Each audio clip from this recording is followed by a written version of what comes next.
செல்வி, வயது 32. பச்சை நிற சேலை அணிந்தவள். முகத்தில் எப்போதும் ஒரு மென்மையான சிரிப்பு. ஆனால் அந்த சிரிப்புக்கு பின்னால் இருந்தது ஒரு சுமை, அவள் சொல்லாத வலி.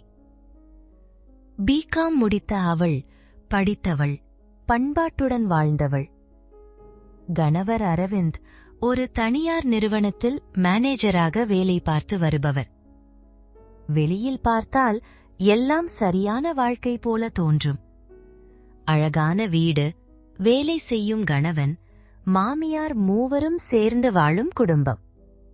ஆனால் அவர்கள் வீட்டு கதவுக்குள் நடந்தது யாருக்கும் தெரியாத வேதனை. 7 வருடங்களாக திருமண வாழ்க்கை.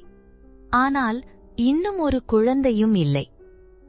ஒவ்வொரு விழாவிலும், ஒவ்வொரு குடும்ப கூட்டத்திலும் மாமியாரின் முகம் வளைந்துவிடும்.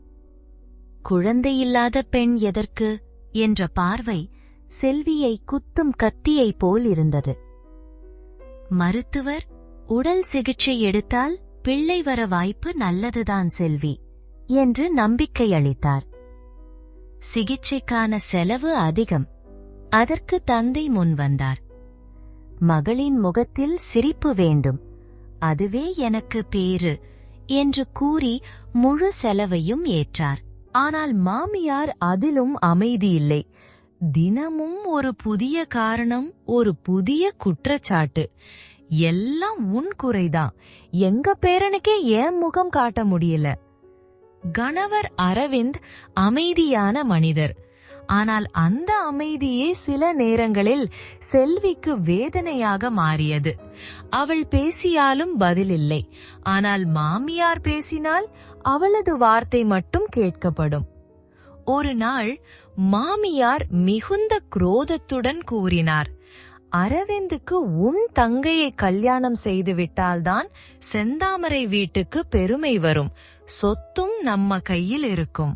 அந்த ஒரு வாக்கியம் செல்வியின் உள்ளத்தை நொறுக்கியது. என்னடி இது? தங்கையை கல்யாணம் செய்வதா? இது ஒரு தாய் சொல்ல வேண்டிய வார்த்தையா? தங்கை நிலா ஒரே இனிமை நிறைந்த கல்லூரி மாணவி. அவளும் இதை கேட்டோ அழுதாள்.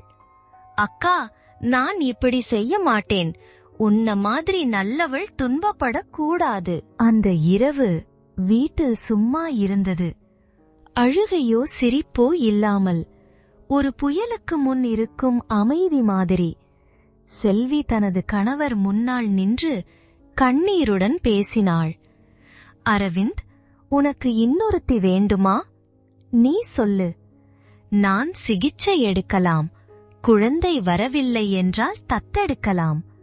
அதுவும் சரியில்லை என்றால் என்னை சட்டப்படி விட்டுவிட்டு போ. ஆனால் என் தங்கையை உனக்கு கொடுக்க மாட்டேன். அரவிந்த் மௌனமாக இருந்தாள். தன் கண்கள் கீழே. அந்த மௌனத்தில் முழு உண்மை இருந்தது. அவனுக்கும் தாயின் அழுத்தம், சமூகத்தின் பயம். அந்த நொடியில் செல்வி முடிவு செய்தாள். அவள் வாழ்க்கையை மாற்றப் போகிறாள். அடுத்த நாள் காலை தனது திருமணச் சித்திரங்களையும் விட்டு தன் சுயமான முடிவுடன் எழுந்தாள். அவள் வேலை தேடத் தொடங்கினாள். பல இடங்களில் மறுக்கப்பட்டாள். திருமணமான பெண்ணுக்கு வேலையா என்ற கேள்வியுடன். ஆனாலும் அவள் எங்கும் தள்ளி போகவில்லை. குறைந்த சம்பளத்துடன் ஒரு அலுவலகத்தில் சேர்ந்தாள். தினமும் பேருந்தில் வந்து போகிறாள். பக்கத்திலிருக்கும் ஆண்கள் பார்வையிலிருந்து தன்னை பாதுகாத்து தினமும் மனதுக்குள் ஒரே ஒரு வாக்கியம், பெண் என்றா குறைவே. அவள் வேலை சேர்ந்து மாதங்களானது.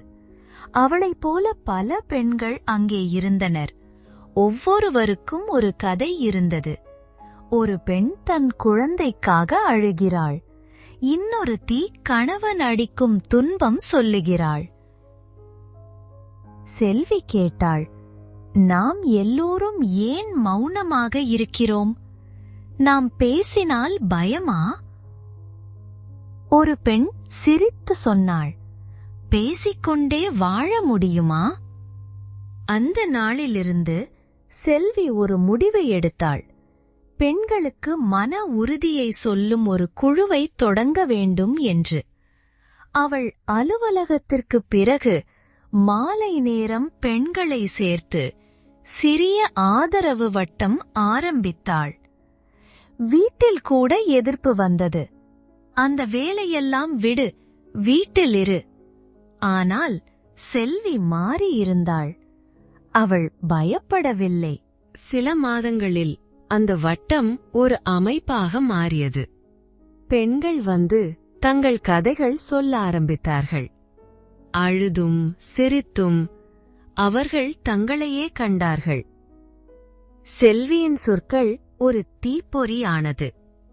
ஒரு பெண் தைரியமாக நிற்கும்போது அவள் குரல் 1000 பெண்களுக்கு வலிமை தரும்.